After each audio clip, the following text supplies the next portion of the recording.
What's going on, everyone? Welcome back to the show. So, will we ever see a COLA increase of 8.7% again? That's what I want to talk about. And do we want to see a COLA increase of 8.7%? And I would say that we don't want to see that again. And I'll explain to you why I'm saying that. But first off, if you guys can do me a favor, please like the video, subscribe to the channel, hit that little bell notification, and then click all. By clicking all, you'll get notified anytime we post a video. We do daily videos here, so by clicking the bell notification and clicking all, you should be getting updated every day. And just a reminder, thank you for your support. I really appreciate it. And if you'd like to follow me on Twitter and Threads, you can at the TEC Show Live. Okay, so I'm going to make the argument that, you know what?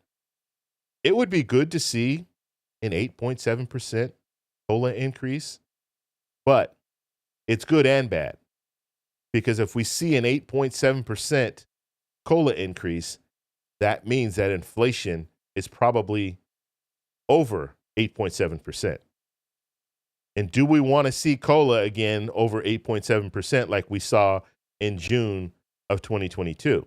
We saw it at 9.1%. That means everything, the price of everything skyrockets.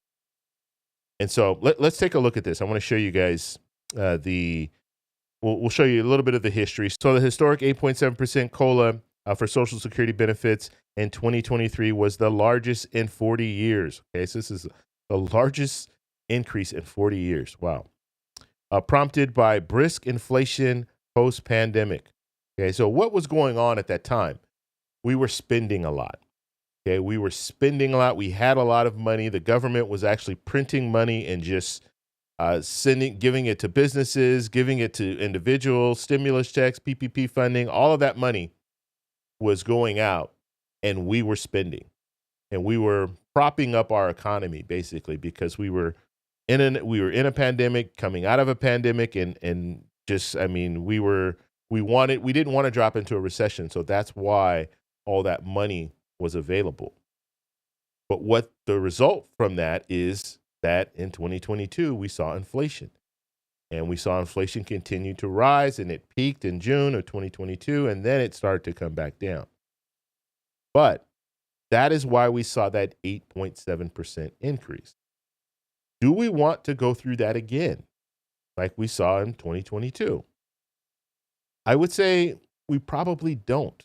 We don't want to see inflation go up, because generally what happens, and this is just, we're seeing this now, 2 years, about a year and a half later, we're looking at inflation that the CPI scores are going down, but we know certain items, you go to the grocery store, certain items really haven't dropped that much. And what a lot of companies were doing is they were doing the shrinkflation, where they were shrinking the size of what was in the box, but charging you the same amount or even charging you more, because in 2022, all the prices were going up. And so they can easily say, we have to charge you more because of inflation. Okay, but they're shrinking the box, so you're getting less ounces. Who looks at ounces when they buy things? Usually we just look at it and it looks the same, then we just go ahead and purchase it, thinking that it's, the same amount of food in that box or in the bag or what have you. But come to find out, companies they're giving you a little bit less and charging you more. And so when inflation comes back down, they might drop the price a little bit, but you're still getting less than you were getting before because the bottle is smaller or the bag is smaller. You're getting less food. Okay, so let's go ahead and move forward here. So confidence falls. Despite the substantial increase, the 2023 Retirement Confidence Survey by EBRI reports a significant drop in confidence among retirees and workers in their financial retirement plans, comparable to the decline during the 2008 financial crisis.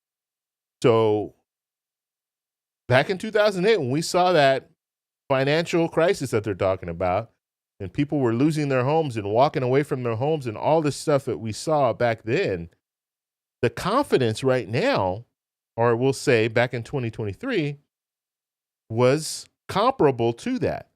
And so you see the impact there of the fact that inflation skyrocketed. And so we don't want to go through that again.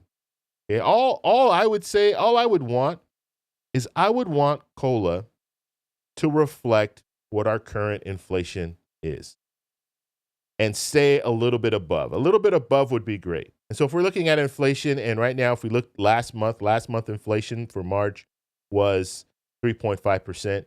It would be nice to see a COLA that stays above that, maybe 3.7% or something like that. As long as it stays above what we're looking at when it comes to overall inflation, then we'll be okay. Purchasing power is still okay. But when it falls below, and that's where we are right now, because the COLA for 2024 is 3.2%. Right now, or at least March last month, CPI score shows that inflation is at 3.5%. And so there's a problem there, right? There's a problem. Okay. Let's move forward here. So inflation impact, over half of the retirees, 58%, anticipate needing to make significant spending cuts due to continuing high prices. Okay? Huge problem.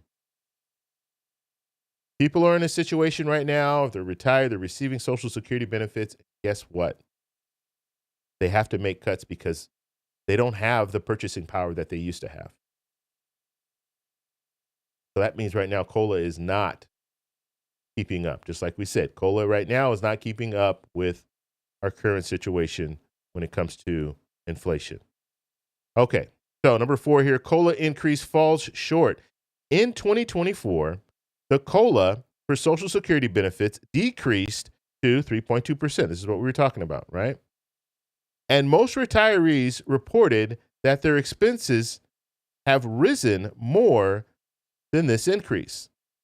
And that is very factual because, just like I indicated, March numbers show us that inflation is 3.5%. Okay, now the calculation that they're using is the CPIW, which they shouldn't be using the CPIW, but that's what they're using. So for wage earners and clerical staff, and that is, I think that is also 3.5%. So just looking at it overall, it's not good for people who are receiving Social Security benefits because your purchasing power is not as strong as the current inflation rate. All right. So 2025 projections, these numbers are out. The Senior Citizens League, every year they do these numbers. So let's go ahead and look at this. So the forecast by the Senior Citizens League suggests another reduction in Social Security's COLA for 2025, adding to retirees' financial concerns. Okay, right now the projection is 2.6%. And so what they're saying is, look, you received 3.2% for 2024, but guess what? The bad news is you're going to receive less. Most likely you'll receive less in 2025. You'll get maybe 2.6% or around that area. The only thing, and it's bad news, but it's good news in the fact that inflation is going down. The Federal Reserve wants to get inflation around 2%. And so that would be good. If you can get COLA at 2.6% and inflation stays around 2%, then your purchasing power will be okay. It won't drop below what the current inflation rate is. And so I want to know what you guys think about this when it comes to COLA, when it comes to the projections. Let me know in the comments below. If you like this video, please give me a thumbs up. Please subscribe for more, and I'll talk to you in the next one.